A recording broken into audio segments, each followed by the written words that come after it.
Hello students, important questions की श्रृंखला में आज हम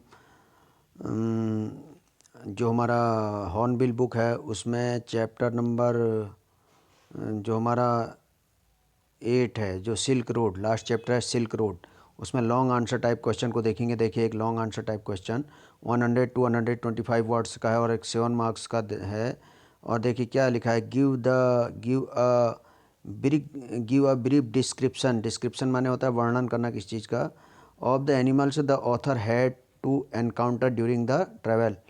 तो एनकाउंटर मतलब होता है सामने भिड़ंत होना या मिलना, कोई चीज़ का सामने टकरा जाना या सामने मिल जाना, उसको भी एनकाउंटर कहते हैं स्टूडेंट्स। तो देखिए, एक ब्रीफ स्केच डिस्क्रिप्शन देना, एक छोटा सा एक वर्णन करना उन एनिमल्स का जो ऑथर को ये मानसरोवर को ट्रैवल करते समय रास्ते में मिले थे। तो देखिए क्या क्या मिला था। The author started from the rolling hills of Rabu on his travel. तो अपने ट्रैवल में वो रोलिंग हिल्स जो घुमावदार पहाड़ियाँ थी राबू की, वहाँ से गुजरा। The shortcut took them across vast open plains. जिस शॉर्टकट से वो गए थे वहाँ पर वास्ट ओपन प्लेन्स यानी बहुत सारे बिखरे हुए बड़े बड़े खुले मैदान थे। He had to encounter the following animals on his way. तो उसको इन चीज़ों से एनकाउंटर करना पड़ा, इन चीज़ें मिली उनको रास्ते में। क्या है, देखिए, गैजल्स एक प्रकार के छोटे छोटे हिरन के लिए कहा गया gazelles, GAZELS, gazelles. He saw the gazelles on the plains. तो प्लेन्स में उसने गैजल्स देखे।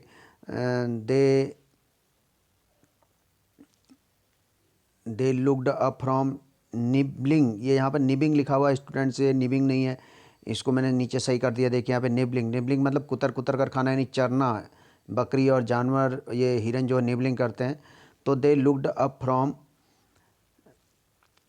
निबलिंग द पास्चर माने इनका मैदान जो होता है जानवरों का चुगने वाला घास का मैदान। And frond before bounding away into the void माने शून्य। तो फिर बाउंडिंग अवे मतलब कि भाग जाते थे और थोड़ी देर के लिए दिखते थे और फिर घबराए से एकदम से वहाँ से भाग जाते थे, फिर दिखाई नहीं देते थे। वॉइड माने शून्य, शून्य में भाग जाते थे यानी कि गायब हो जाते थे गाड़ी कुछ देर बाद वहाँ से। फिर देखिए, a herd of wild asses, जंगली गधों का झुंड दिखा उसे। देखिए क्या हुआ, further the plains became more stony. अब जो प्लेन थे वो थोड़ा और स्टोनी हो गए थे, पथरीले हो गए थे। When they drew near the herd माने झुंड, जब वो एक हर्ड के पास गए, they saw them galloping en masse. वहाँ पर उनने बहुत बड़ा झुंड देखा जानवरों का। They wheeled and in right formation as if they were practising manoeuvres मतलब पैंतरेबाजी ऑन सम प्री डिटरमाइंड मतलब पूर्व निर्धारित कोर्स माने क्रम में। तो इस प्रकार से कुछ पूर्व निर्धारित क्रम में कुछ ऐसे जैसे कि उनको पहले से बताया गया, इस प्रकार से वो जानवर घूम रहे थे उधर। फिर नंबर 3 है फ्लॉक ऑफ सिक। फ्लॉक माने होता है झुंड, फ्लॉक सिप भेड़ों का झुंड देखा उन्होंने, भेड़ों के झुंड को फ्लॉक कहते हैं। When they went close to the flock, जब वो फ्लॉक के नज़दीक गए, the ship to evasive action मतलब कभी अचानक गायब हो जाना, कभी दिखाई देना यानी छली तरीके से। दे वियर्ड मतलब मुड़ गई, away from the speeding vehicle से, वो तेज आने वाली गाड़ियों से दूर को चली गई। फिर देखिए टाइबेटन मास्टिफ एक बहुत ही बड़े कुत्ते हैं, बड़े डॉग हैं। तो तिब्बती कुत्ते देखे उन्होंने, मैंने पहले भी पिछले क्वेश्चन में आपको बताया था टाइबेटन मास्टिफ्स के बारे में। तो देखिए क्या हुआ, व्हेन दे पास्ड नोमाड्स मतलब जो बंजारे लोग होते हैं घूमने वाले, नोमाड्स के टेंट्स के पास से गुजरे। दे सॉ टाइबेटन मास्टिफ, हमने टाइबेटन मास्टिफ देखे ऑन गार्ड, ड्यूटी पर देखे मतलब कि सुरक्षा के लिए कुत्ते देखे, मास्टिफ कुत्ते। देवर ह्यूज ब्लैक डॉग्स, वो बड़े भारी काले कुत्ते थे।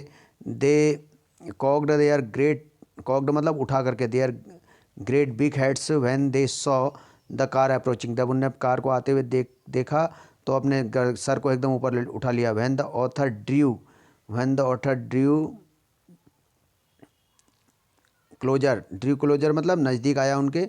The dogs exploded into action, exploded मतलब वैसे होता है विस्फोट हो जाना, लेकिन यहाँ पर कुत्तों ने एकदम से तेज़ी से अपने एक्शन करने शुरू कर दिए। देख क्या किया उन्होंने, देखिए, दे स्पेड डायरेक्टली टुवर्ड्स मतलब होता है की तरफ को, स्पेड मतलब छलांग लगाई डायरेक्टली टुवर्ड्स द कार, उन्हें कार की तरफ छलांग लगा दी। एंड चेस्ड मतलब चेस्ड मीन्स पीछा किया, इट फॉर 100 मीटर्स और 100 मीटर तक पीछा किया। इस प्रकार से एक लॉन्ग आंसर था स्टूडेंट्स। तो आप इसको अपनी नोटबुक में भी लिखेंगे और इसको याद करेंगे, इम्पोर्टेंट है।